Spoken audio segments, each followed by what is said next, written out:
akan menjadi pemimpin dunia atau apa istilahnya leader in the world. Kenapa saya katakan demikian? Pada tahun 2045 juga bisa saja Indonesia nanti menjadi negara ekonomi terkuat nomor 3 ya, setelah Amerika dan Cina gitu ya. Tetapi yang saya ceritakan bukan itu 2045-nya. Yang saya ceritakan adalah 2045 ke atas, mungkin 2050, 2100 ke atas, itu Indonesia sangat bisa menjadi negara terkuat di dunia. Karena apa? Satu, Indonesia memiliki 13.000 lebih kepulauan yang terpisah-pisah. Misalnya pun dinuklir satu-satu ya memerlukan kesulitan. Istilahnya pasti ada pulau-pulau yang masih bisa dihuni di Indonesia. Kemudian sumber daya alam yang luar biasa, air dan seterusnya, itu masih melimpah di Indonesia. Nah, pada saat perang itu, dunia itu bisa terjadi, Indonesia bisa jadi ikut perang atau bisa jadi, tetapi kan nggak mungkin istilahnya ada kemungkinan kan wilayah-wilayah masih selamat lah istilahnya. Nah, dari situlah maka kita bisa ingat kata-kata Bung Karno bahwasanya kita berdaulat secara ekonomi ya kan, politik dan seterusnya. Nah, berdaulat secara ekonomi artinya apa? Ekonomi dikelola oleh bangsa sendiri. Pada saat itu negara-negara yang memberi hutang kepada Indonesia itu udah nggak sempat lagi ngurusin kita.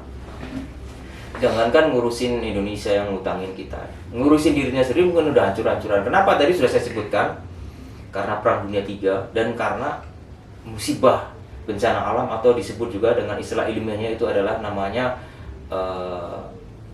kondisi yang tak terduga. Istilahnya itu kondisi alam ya, dari alam ya, kondisi alam ini yang tidak bisa dibantah, pasti akan terjadi hal-hal yang luar biasa yang akan menghantam manusia.